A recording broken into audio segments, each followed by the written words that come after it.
Baik, selamat pagi anak-anakku yang terkasih. Walaupun sudah siang, kita harus memiliki semangat pagi. Dan kali ini setelah kuis KSP, kita akan membahas ulangan buffer hidrolisis yang kita laksanakan kurang lebih 2 minggu kemarin. Semoga pembahasan ini membantu kalian dalam memahami materi buffer dan hidrolisis, ya. Jadi ulangan kemarin itu terdiri dari 15 soal dalam waktu pengerjaan 1 jam.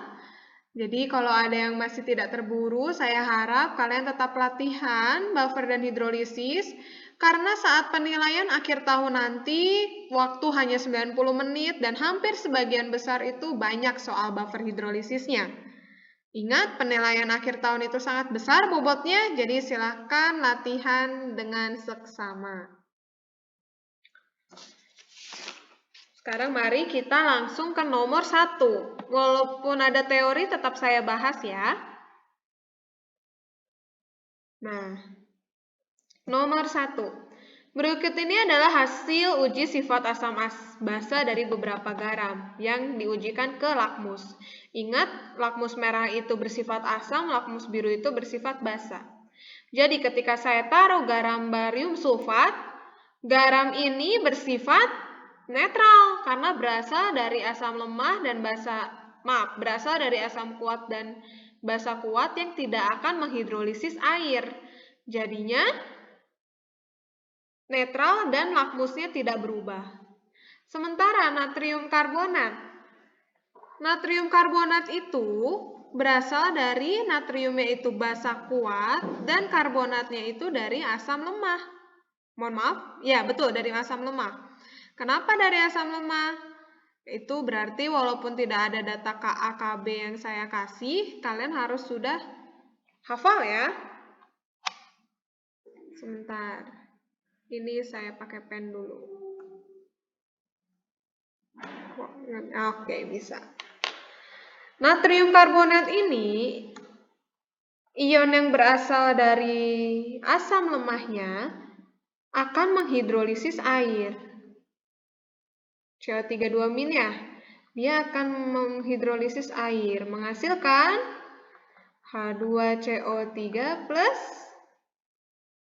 karena H2O itu terdiri dari ion H plus dan OH-, berarti H plusnya bereaksi dengan ion CO3 bersisa OH- ya. Berarti hidrolisis ini bersifat basa dan uji lakmusnya akan berubah menjadi warna biru. Sementara amonium klorida itu berasal dari basa lemah dan asam kuat. Berarti basa lemahnya dapat menghidrolisis air. Ya, menjadi NH4OH dan H+. Karena ini sifatnya asam, hasil hidrolisisnya maka akan mengubah lakmus menjadi warna merah. Berarti nomor 3 betul. Nah, nomor 1 ini ada 2 jawabannya, bisa C, bisa D. Kenapa? Nomor 4 lihat. Nomor 4 ini garamnya berasal dari magnesium nitrat, ya. Magnesium ini berasal dari basa kuat, nitrat ini berasal dari asam kuat. Garam ini bersifat netral. Berarti, kalau netral, lakmus tidak berubah. Ya. Sementara lihat kita nomor 5, kalium sulfida. Kalium sulfida ini berasal dari basa kuat dan asam lemah. Sehingga ion asam lemahnya, ion sulfidanya dapat menghidrolisis air. Ya, menjadi H2S plus OH- yang bersifat hidrolisisnya basa ya. Jadi lakmusnya berubah jadi biru. Jadi ada jawabannya dan sudah saya koreksi kok, yang 2 jawabannya, yang jawab C atau D akan betul. Sengaja di sini saya jebak supaya saya ingin menguji apakah kalian hafal ion asam atau basa yang berasal dari asam basa lemah.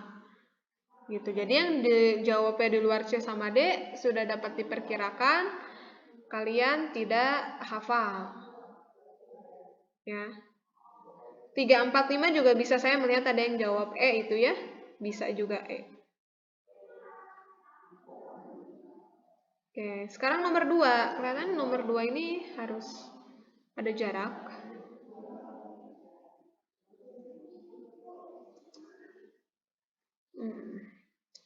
Di dalam suatu lab, terdapat garam-garam sebagai berikut, FeCl3, CaF2, AlCl3. A. Tuliskan reaksi hidrolisis dari garam-garam tersebut. Reaksi hidrolisis berarti lihat yang kita sudah kerjakan di nomor 1 tadi ya. Berarti kalau untuk FeCl3, dia itu berasal dari ion Fe3+ dan Cl-.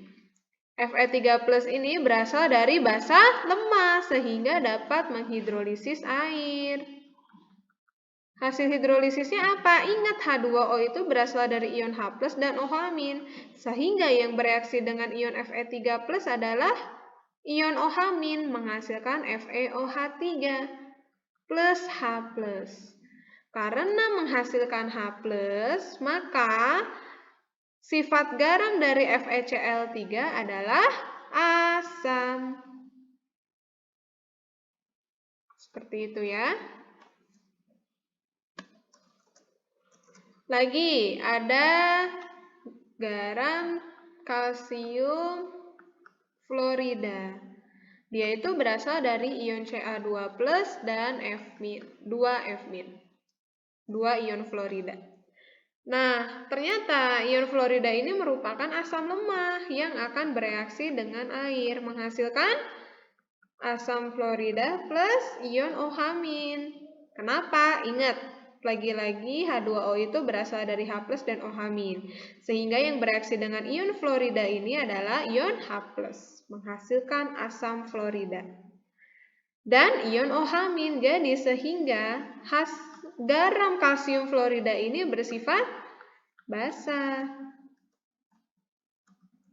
Sekarang garam yang terakhir, aluminium klorida.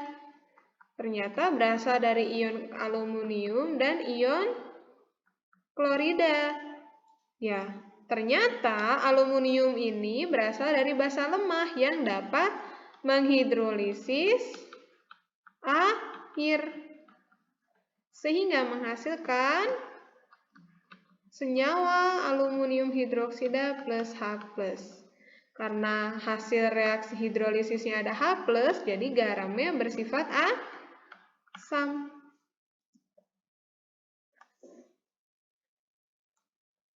Ya, jadi ini reaksi hidrolisis.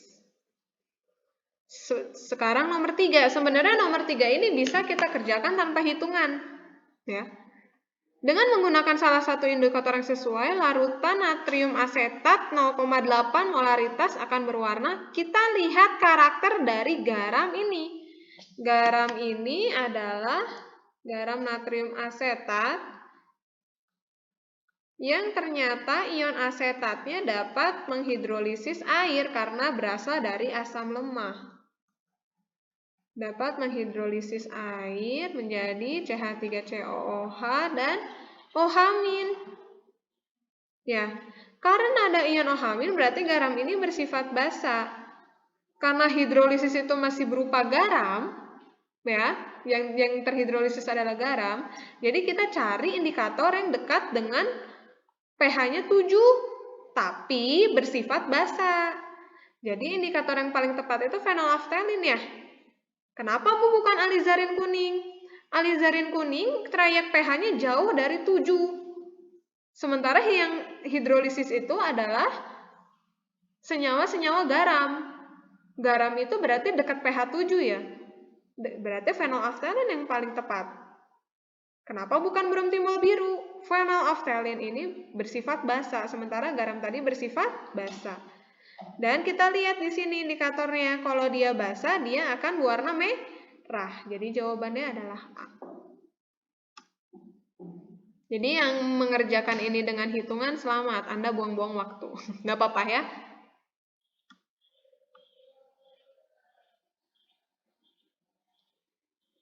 Nomor 4 sekarang.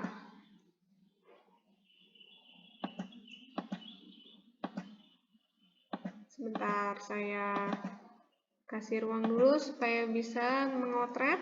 Oke, semoga cukup segini ya. Nomor 4, Jika 1 gram kalium bikarbonat dilarutkan di dalam air 10 ml air, kemudian 1 ml larutan tersebut diencerkan. Wah, ini ada diencerkan ya kuncinya. Dengan air hingga 100 ml, maka pH larutan setelah pengenceran adalah, sebelum ke pengenceran kita lihat sifat senyawa ini. Hanya ada 1 senyawa dan 1 senyawa ini garam. Garam yang merupakan dari asam lemah, ya. Jadi, kalau dia merupakan garam yang berasal dari asam lemah, dia akan menghasilkan ion OH-. Jadi, yang kita cari adalah konsentrasi ion OH-. Ingat, karena ini garam hidrolisis, jadi rumusnya adalah Kw per Ka, karena tadi kita mencari konsentrasi OH- kali konsentrasi larutan. Konsentrasi larutannya harus kita cari dulu, karena yang diketahui di soal adalah massa dari kalium bikarbonat. Berarti kita cari dari molnya dulu ya.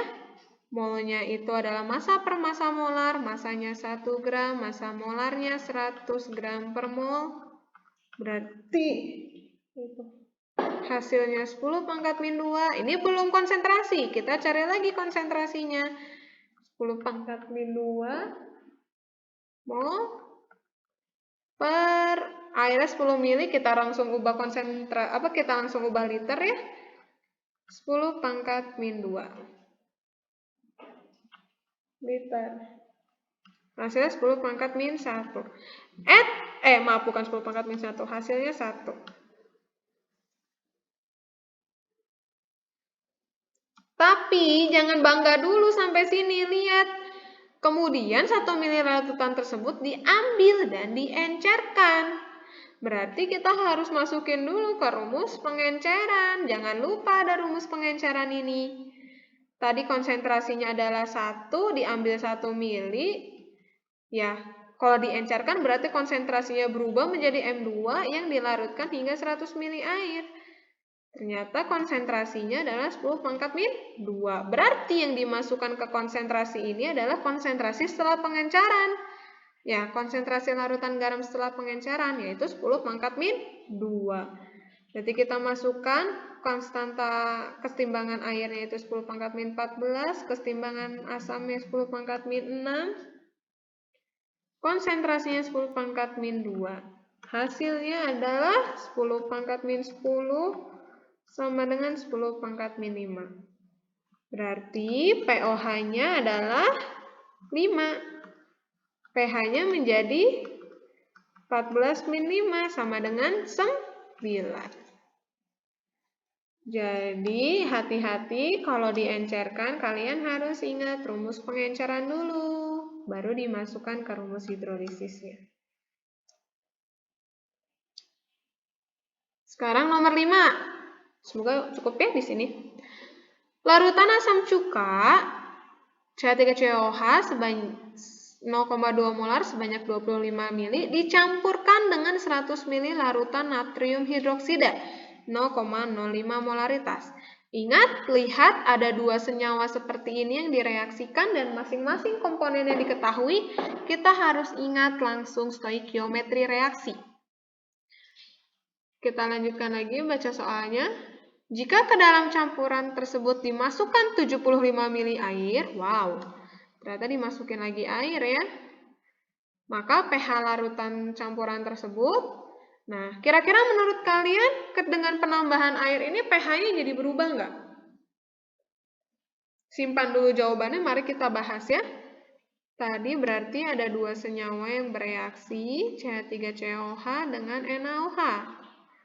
Menghasilkan garam natrium asetat plus air. H2O ya ini sebenarnya. Langsung kita masukkan ya. Ininya apa namanya? Molnya boleh dalam milimol ya. 0,2 kali 25 berarti 5 milimol. Berarti mula-mulanya 5 milimol. Ya, sama asetatnya. Natrium hidroksidanya juga 5 milimol ya.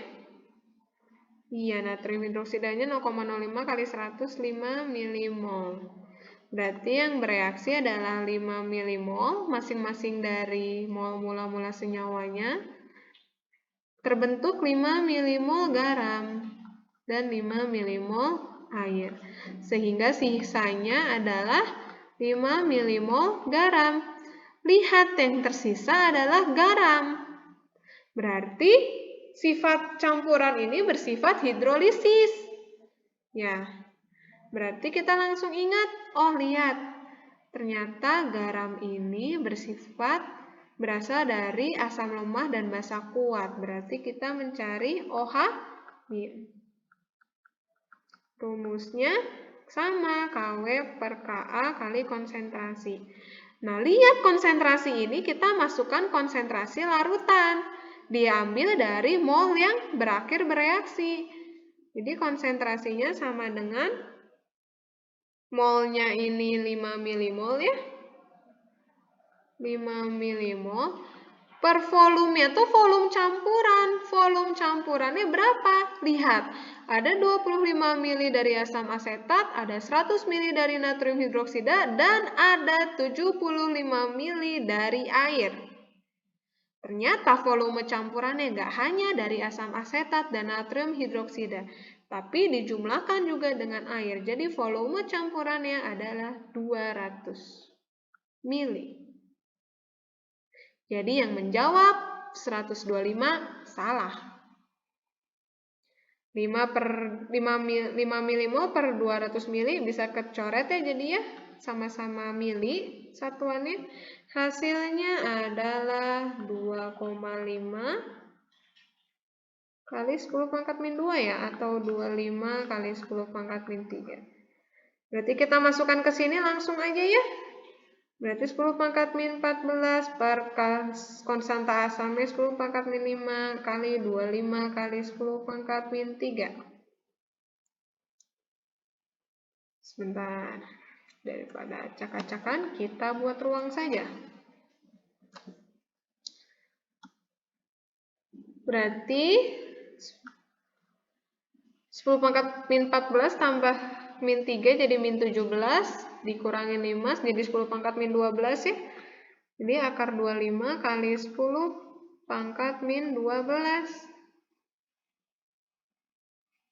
Hasilnya menjadi 5 kali 10 pangkat min 6. Oh, ternyata pOH-nya adalah 6 min log. Maaf, ada loadingnya. 5.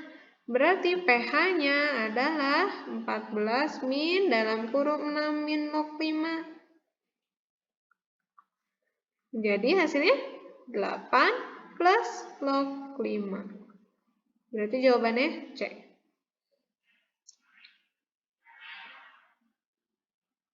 Mudah-mudahan paham ya. Sekarang nomor 6. Nomor 6.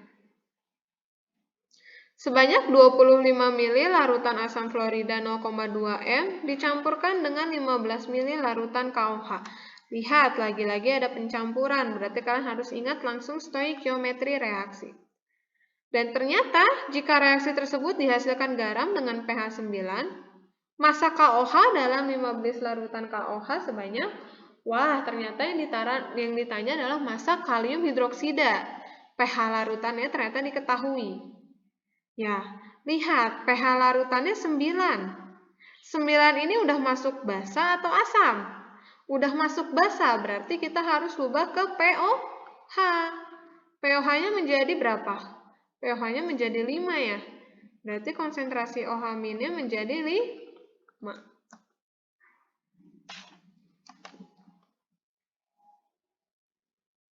Ya. Bentar, saya bikin ruang dulu. Lalu, karena ini merupakan, coba lihat ya kan asam fluorida dicampurkan dengan KOH. Ini adalah merupakan hidrolisis. Karena pH-nya sama dengan 9 yang tidak jauh dari pH garam. Ya. Berarti konsentrasi OH-nya rumusnya adalah akar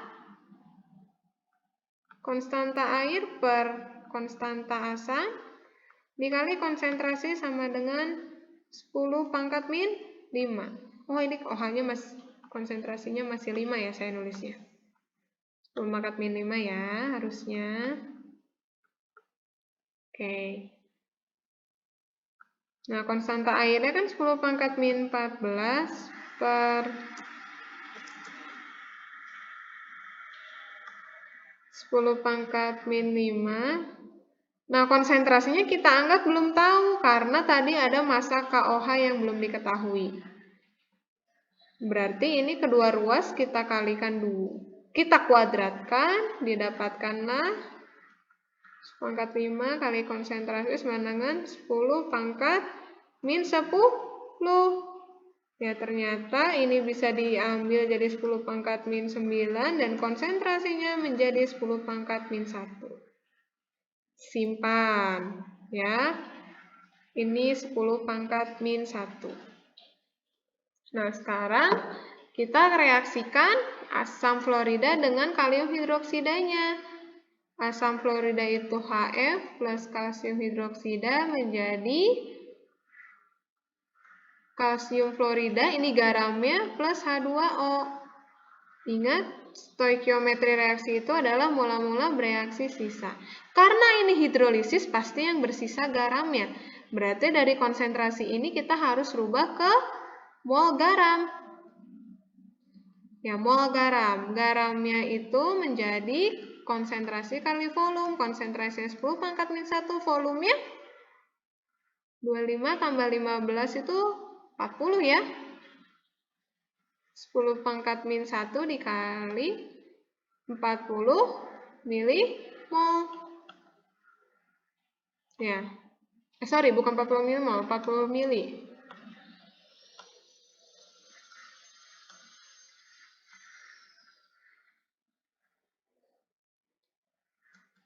Jadi jawabannya adalah 4 milimol.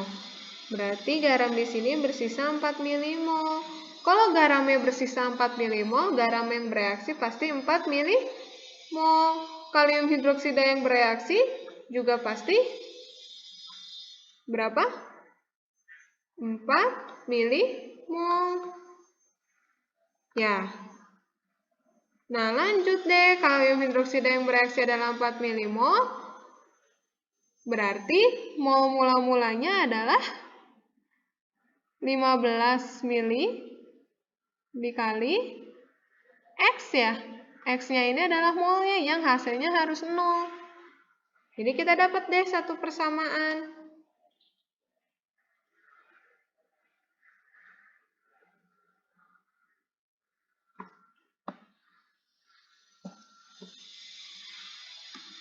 Kita dapat deh satu persamaan. 15X min 4 harus sama dengan 0. 15X sama dengan 4, berarti X-nya sama dengan 4 bagi 15 itu 0,27 mol. Kenapa Bu mol? Kan tadi milimol ininya Bu. Oh iya benar ya, ini milimolnya harusnya ya. Oh enggak, kan ini 15-nya itu mililiter, 4-nya itu milimol. Berarti habis ya. X-nya berarti 0,27 mol. Seperti itu berarti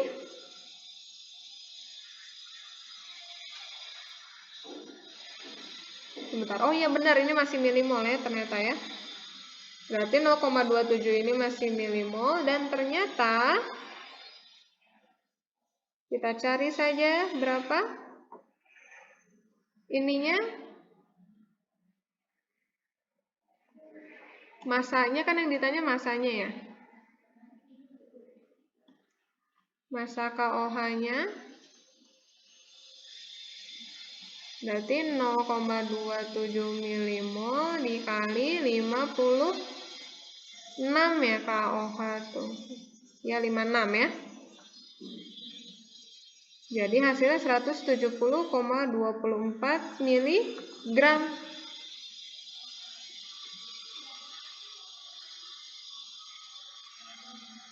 Ya. Seperti itu hasilnya.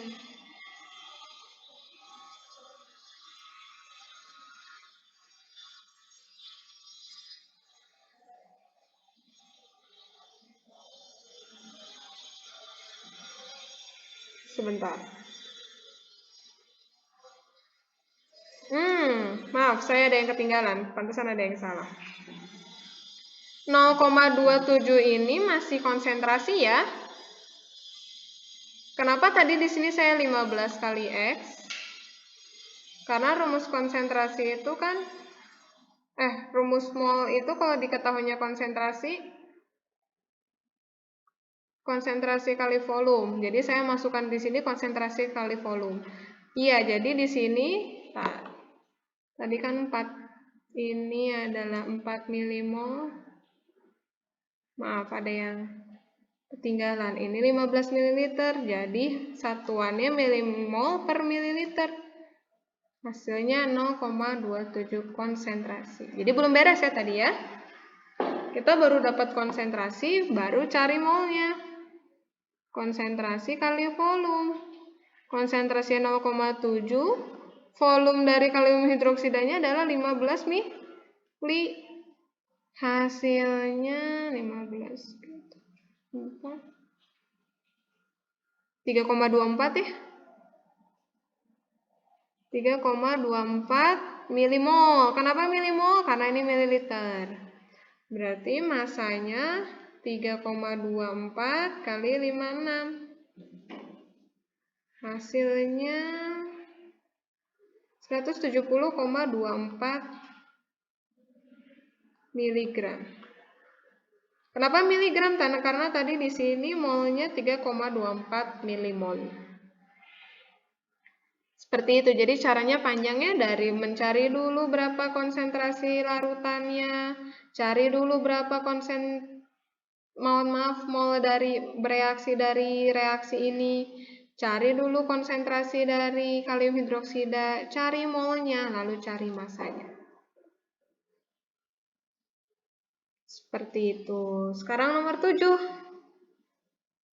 Jika 100 ml larutan H2SO4 dicampurkan dengan 100 ml amonia 0,8 molar dan diketahui tetapan hidrolisis sama dengan 10⁻⁹. Jadi kalian harus ingat tetapan hidrolisis itu adalah tetapan air KW per Ka atau Kb ya.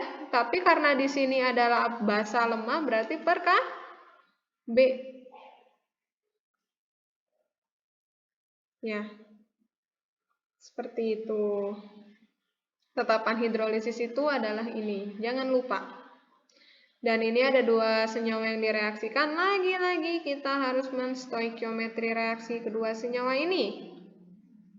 Ini hasilnya berarti N amonium sulfat dan H2O. N-nya ada 2, berarti di sini N-nya 2 ya.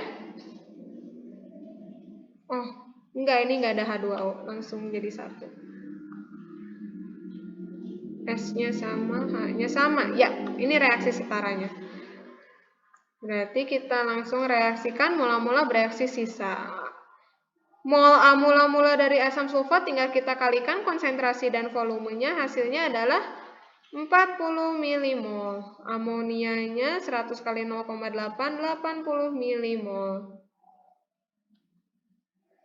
Berarti yang bereaksi dua-duanya bereaksi ya, karena ini 40 bagi 1, 80 bagi 2, 40. Berarti masing-masing senyawanya bereaksi sampai habis. Garamnya menjadi kita ambil aja dari salah satu dari sini, karena ini koefisiennya 1 garamnya, berarti ambil dari mula-mula asam. Ya, berarti 40 milimol. Berarti hasilnya adalah 40 milimol garam amonium sulfat. Seperti itu. Ya. Lalu kita masukkan karena amonium sulfat itu H+, berarti kita langsung masukkan aja 10⁻⁹ kali konsentrasinya. Konsentrasinya berapa ya? 40 milimol per volume campurannya adalah, nah tadi nomornya 100 tambah 100 berarti per 200 mili ya.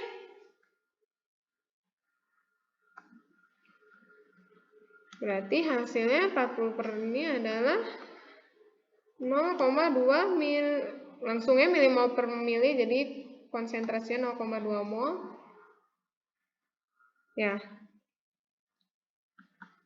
Berarti 10 pangkat min 9 per kali 0,2 dikali, lihat garamnya bervalensi 2. Berarti dikali 2. Hasilnya adalah, ini jadi 0,4, ini 10 pangkat min 10, jadi 2 kali 10 pangkat min 9. Min 9 maaf, min 5 ya. Itu muncul terus. Berarti pH-nya sama dengan 5 min 2. Berarti jawabannya A. Oke, sudah nomor 7. Sekarang nomor 8. Teori ya. Larutan penyangga ditunjukkan oleh nomor. Ingat pengertian larutan penyangga. Larutan penyangga adalah sebuah larutan yang jika ditambahkan sedikit asam atau sedikit basa, pH-nya hanya berubah sedikit. Jadi kita lihat perubahan pH-nya yang sedikit. Ya, lihat ini 3 ke 3,5 ke 2,75 ke 3,5, ini tuh masih besar perubahannya. Ya. Sekarang nomor 2, 4,75 menjadi 4,75 menjadi 4,74. Nah, ini perubahannya kecil kan ya? Iya, jadi nomor 2 ini buffer. Karena ditambahin air nggak berubah, ditambahin asam berubahnya kecil, ditambahin basa berubahnya kecil. Nah, ingat buffer itu kalau ditambahin volumenya, pH nggak berubah ya. Nah, itu buffer. Tapi kalau garam, tadi kita lihat garam, kalau ditambahin air, garam itu konsentrasinya ya berubah. Ya. Kita lihat ini pH awal 3,25, yang ketiga airnya ketika ditambahkan air langsung berubah. Wah, ini bukan buffer. Yang keempat juga pH awalnya 6 ditambahin air menjadi 7,26, ngaco banget, berarti bukan buffer. Dan yang nomor 5 pH awalnya 4 ditambahkan air menjadi 4,75, berubah jauh banget, berarti bukan buffer. Jadi jawabannya hanya 2 saja. Ya. Sekarang nomor 9.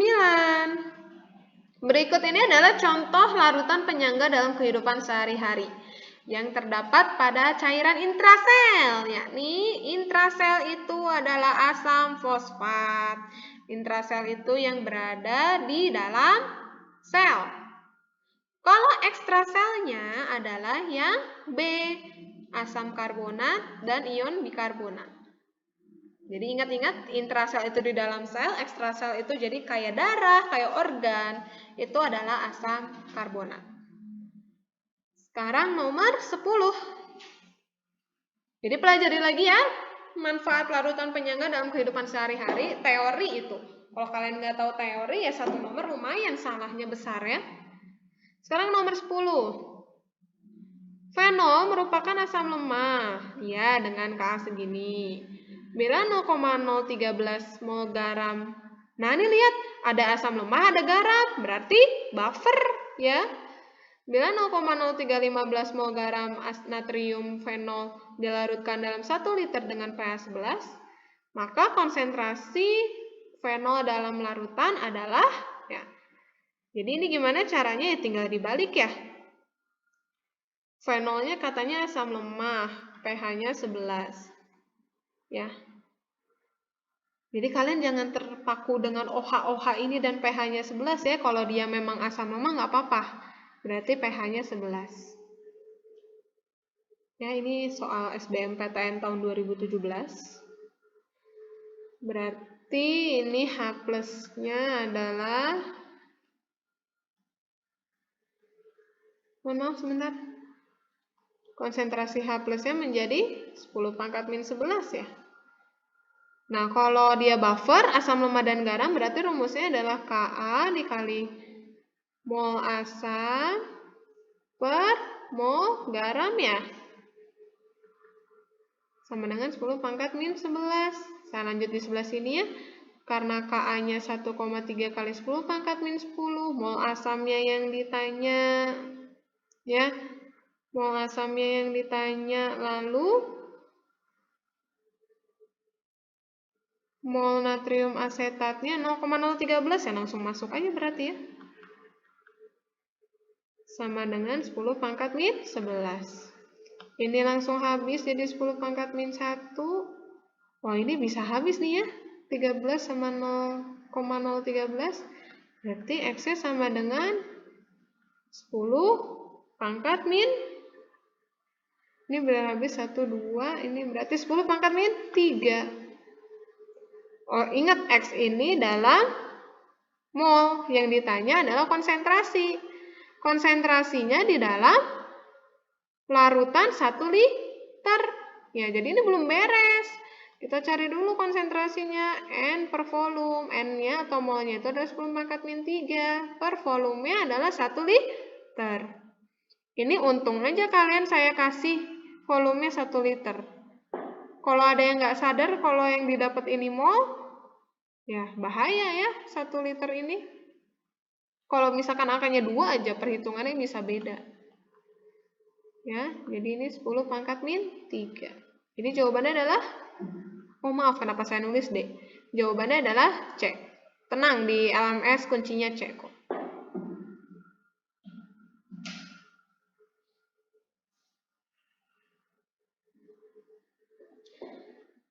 Ini untuk jawaban nomor 10 soal dari kelas B. Sekarang nomor 11. Semangat! Sebanyak 0,2 mol amonium sulfat terdapat dalam larutan penyangga. Oke. Jika pH larutan 5, ya, lihat amonium sulfat. Amonium sulfat dan amonia berarti dia larutan penyangga basa, ya. Jika pH larutannya 5, berarti pH-nya adalah 9. Massa amonia dalam larutan penyangga adalah, wah, ini tinggal dibalik ya sebenarnya. pH-nya kita rubah ke OH- menjadi 10 pangkat min 9. Berarti Kb dikali mol asam, karena ini basa berarti mol basa ya. Per mol garam, bukan garam, maaf. Mol basa, mol asam konjugasi dikali sama dengan 10 pangkat min 9. Kb-nya itu 10 pangkat min 5. Mol basanya adalah yang ditanya ya mol basanya karena massa amonium sulfat dalam larutan penyangga. Mol asam konjugasinya jadi berapa tuh? Nah, lihat amonium sulfat ini kalau diionkan menjadi 2NH4+ plus SO4 2- ya. Ini asam konjugasinya NH4+. Kalau amonium sulfatnya 0,2 mol, berarti asam konjugasinya adalah 0,4 mol. Ya, berarti ini X per 0,4. Masih ada yang jawab di bawah sini jawabnya 0,2. Ingat ya, harus diionkan dulu. Berarti ini hasilnya adalah 10 pangkat min 4. Berarti X-nya sama dengan 4 kali 10 pangkat min 5 ya. Gede banget nolnya, nggak apa-apa. Yang ditanya massa dari amonia. Berarti massa sama dengan mol kali massa molar. Molnya itu 4 kali 10 pangkat min 5. Amonia itu adalah NH3. Berarti N-nya itu 14, H-nya 3. 4 kali 10 pangkat min 5 kali 17. 4 kali 17 itu 68. Kali 10 pangkat min 5. Jadi jawabannya adalah 0,00008 gram. Kecil banget ya. Ya, seperti itulah berarti massa yang dibutuhkan. Sekarang nomor 12. Nah, nomor 12 ini soal Inggris, tapi sebenarnya gampang ya. A buffer solution of pH sama dengan 5 is to be prepared from propionic acid. Berarti buffernya itu pH-nya 5, berarti ini buffer asam ya, dari propionic acid atau asam propionik and sodium propionate. Ini garamnya. The concentration of sodium propionate must be 0.39, berarti konsentrasi sodium propionatnya sama dengan 0,39. What should be the concentration of the acid? Acidnya berarti asam propionik.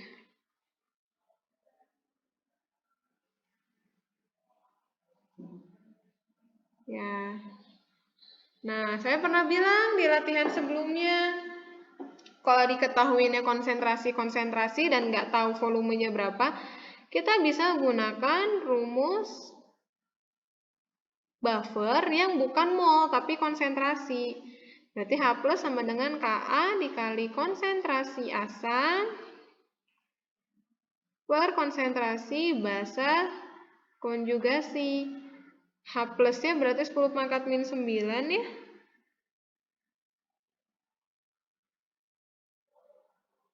Wait.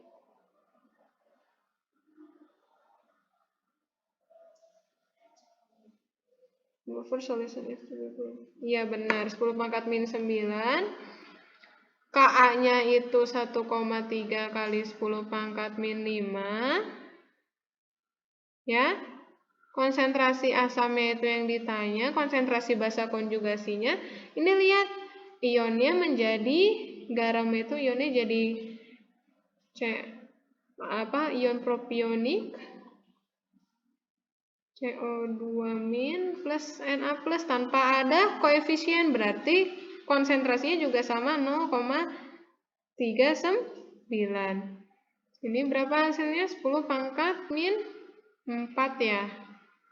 Berarti X-nya itu sama dengan, boleh dong saya rubah jadi gini, 3,9 kali 10 pangkat min 5, boleh ya?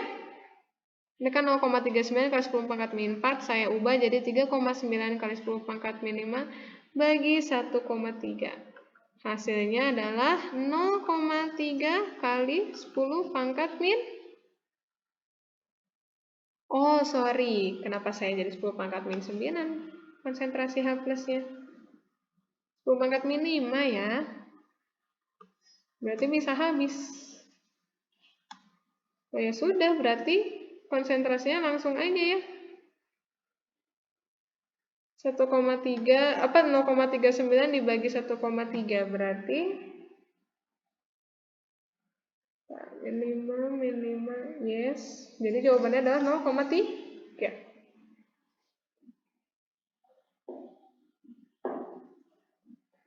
Seperti itu. Sekarang nomor 13. Perbandingan volume antara larutan asam hipoklorit dan larutan natrium hidroksida yang harus dicampurkan untuk membuat larutan penyangga dengan pH 6. Wah, mantap sekali ini ya. Berarti kita coba campurkan dulu ya. Masing-masing volumenya belum diketahui. Ya, ini hasilnya berarti natrium hipoklorit plus H2O. Ya, berarti ini mula-mula bereaksi sisa. Karena ini diketahui konsentrasi, jadi kalau mau masuk ke mol dikalikan volume ya. Tapi volumenya belum diketahui, berarti 0,2 kali volume 1 lah ya, asam hipokloritnya. Dan natrium hidroksidanya berarti 0,2 dikali volume 2. Karena ini adalah larutan penyangga, ya, yang bereaksi berarti harus basa kuatnya ya. 0,2 kali V2, 0,2 V2. Kenapa Bu harus basa kuatnya yang bereaksi? Supaya apa? Supaya habis kan ya? Supaya bersisa asam lemah V1 min 0,2 V2 dan si garamnya 0,2 V2. Kan larutan penyangga, jadi yang bersisa harus asam lemah dan garam. Berarti si basa kuatnya harus habis.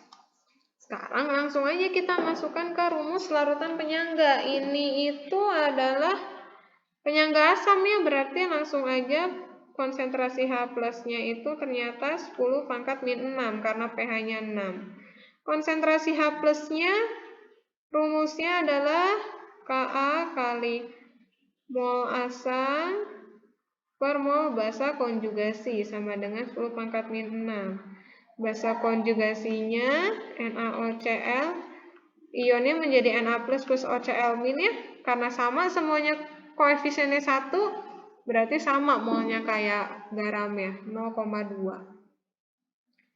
Berarti Ka-nya itu 2 kali 10 pangkat min 5 per basa konjugasinya itu berapa? Tadi kan sama kayak garamnya katanya jadi 0,2 V2. Asamnya nih, rada ribet di sini, hati-hati ya. Dalam kurung aja lah. 0,2 V1 min 0,2 V2 sama dengan 10 pangkat min 6. Wow, Bu, angkanya sulit ya. Sebenarnya tidak. Yuk, sama-sama kita coba. Berarti ini hasilnya 10 pangkat min 1, ini 2. Ini 0,2-nya boleh saya keluarin ya? Ya kan? Ingat sifat matematika, jangan dilupakan. Berarti 0,2-nya boleh coret dong. Ya. 0,2-nya boleh coret. Berarti sebentar, 10 pangkat min 1. Iya. Kalau 10 pangkat min 1-nya saya ubah ke sini, berarti 2/10 ya. Sebentar.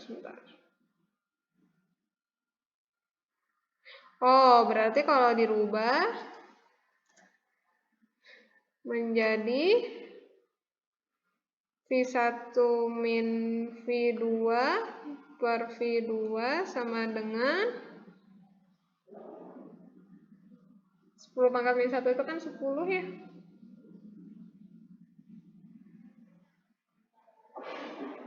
Sebentar.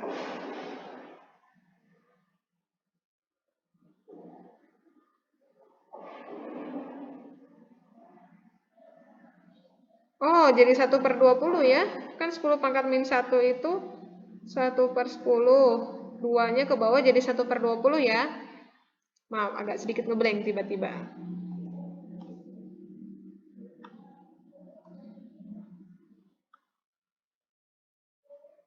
Ini V2.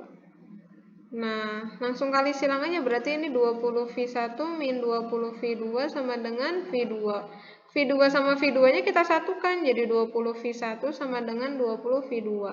Yang dibandingkan itu adalah volume hipoklorit dengan natrium hidroksida. Jadi perhatikan juga soalnya ya, nanti kalau saya nanyanya perbandingan natrium hidroksida per volume asam hipoklorit gimana? Tapi kalau menurut soal, perbandingan volumenya adalah asam hipoklorit dan asam natrium hidroksida. Berarti V1 per V2 ya. Ini kenapa sama-sama 20 dah? V2-nya jadi 21 ya.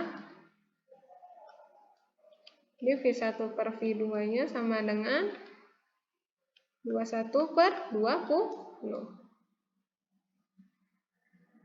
Jawabannya A. Sekarang nomor 14. Ya, hampir, bentar lagi beres. Nomor 14. Sejumlah 200 ml larutan asam sianida akan dibuat sebuah campuran. Larutan tersebut dicampurkan dengan 0,8 gram natrium hidroksida padat.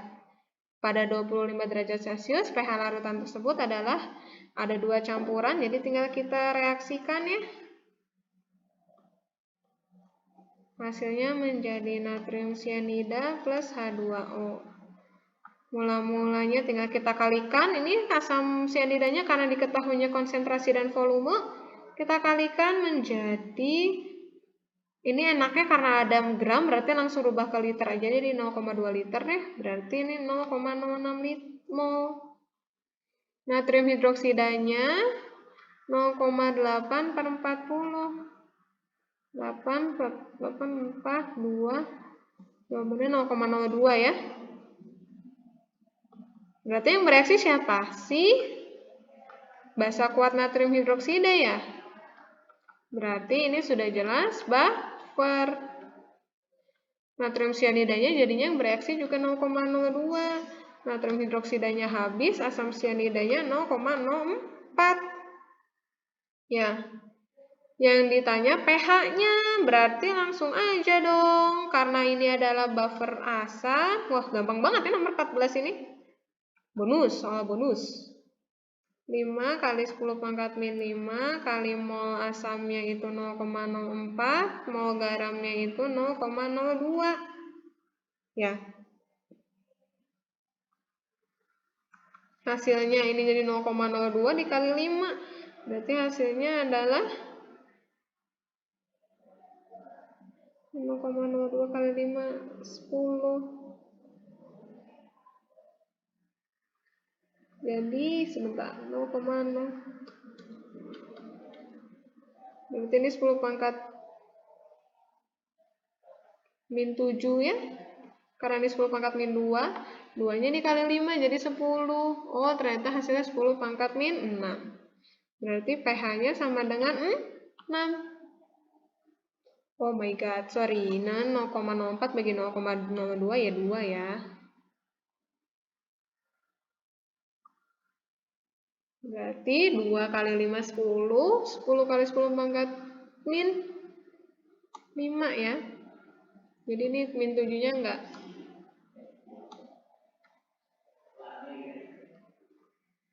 Ini 2, ini berarti 10 pangkat min 5. Hasilnya 10 pangkat min 4. Berarti pH-nya sama dengan 4. Oke, sekarang nomor 15. Asam sitrat adalah suatu asam lemah yang dapat digunakan untuk memberikan rasa masam pada minuman ringan.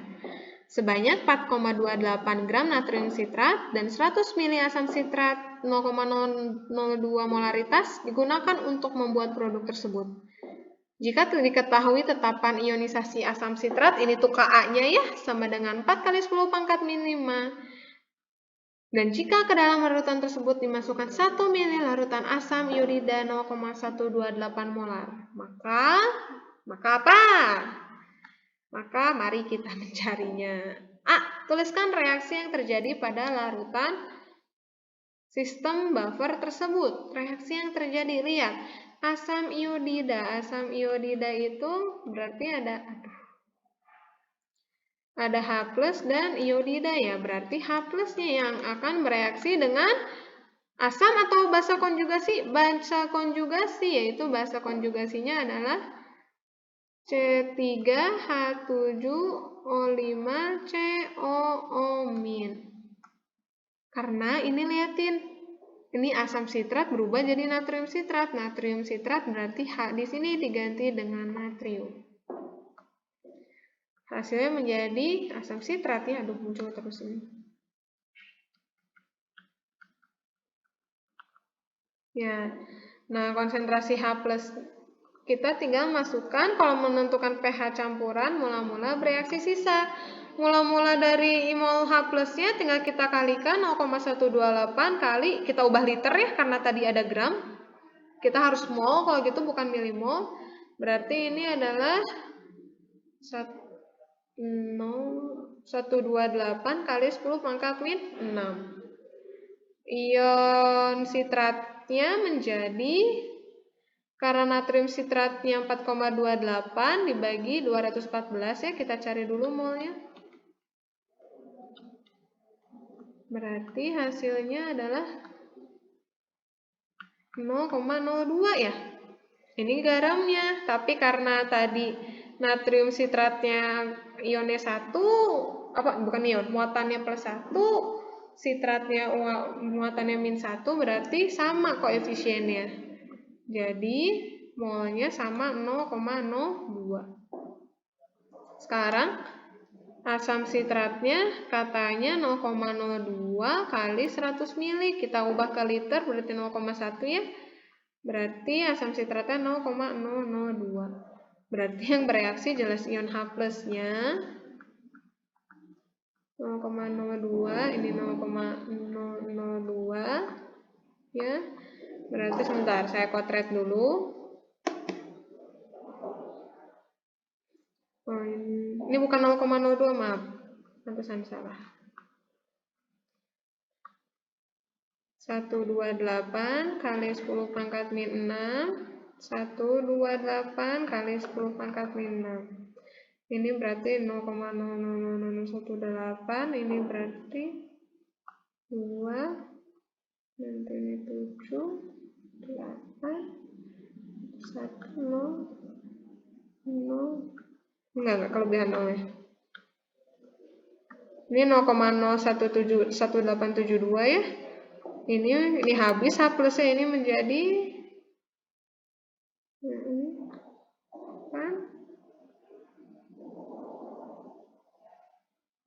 0,0198. Kita tinggal cari H plusnya. Tadi ketetapan ionisasinya 4 kali 10 pangkat min 5 dikali mau asamnya 0,01872 per 0,0198. Ya, ini tuh ternyata 0,1-nya ya. Ini kan 00, lihat ya 001, 01, berarti ini bisa kita asumsikan 4 kali 10 min 5 kali 0,1. Hasilnya 4 kali 10 pangkat min 6, dan pH-nya menjadi 6 min log 4. Seperti itu. Ini adalah buffer dan hidrolisis. Bu, soal ulangannya susah ya? Oh iya, susah, betul. Kenapa saya kasih ulangan yang susah? Karena biasanya memang kalau PAT itu soal gabungannya itu susah. Jadi saya kasih soal ulangan yang susah supaya nanti kalian nggak kaget saat PAT nanti. Ya. Nah, nanti yang remedial bisa dilihat siapa aja. Bisa kalian kerjakan kembali soal ulangannya dengan cara yang jelas. Seperti itu. Ya. Jadi remedialnya hanya mengerjakan kembali ulangan ini di kertas lembar, jangan lupa tanda tangan. Saya harap mengerjakan sendiri-sendiri. Dikumpulkan hari Rabu. Terima kasih. Hari Rabu atau hari Jumat ya, karena yang kelas 1 lagi belum saya beres periksa. Terima kasih, Tuhan Yesus memberkati.